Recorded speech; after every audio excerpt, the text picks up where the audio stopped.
How to reverse insulin resistance. If you or somebody that you love is insulin resistant, send them this video. They'll thank you for it later. We're going to talk about how to go from this to this and from this to this by focusing on something called insulin resistance. Now, there is a spectrum. Some people deal with insulin sensitivity while other people deal with insulin resistance. Now, if you ask an insulin sensitive person what's wrong with the rest of us, they might say, you just need to exercise more and eat less. Calories in, calories out.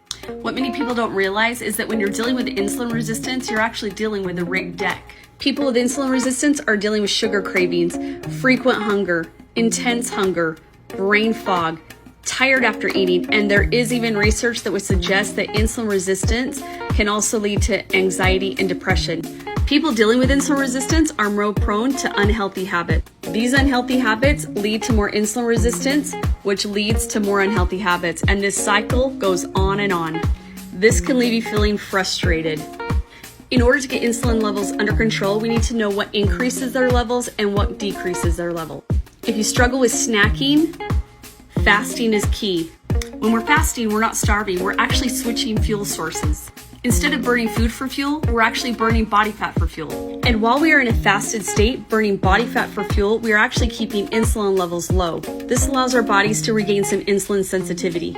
If you have high cravings for carbohydrates and sugar, fiber is going to be the solution. If you check out my channel, there's other videos that talk about the link between fiber and the processing of sugar. Fiber is key to addressing the intense cravings you have towards carbohydrates and sugar. Medium and high glycemic foods actually increase insulin levels. The solution? Eating low glycemic foods. A quick Google search will give you a list of low, medium, and high glycemic foods. Stick to the low glycemic foods. A sedentary lifestyle leads to low muscle mass, which makes it difficult to control insulin levels.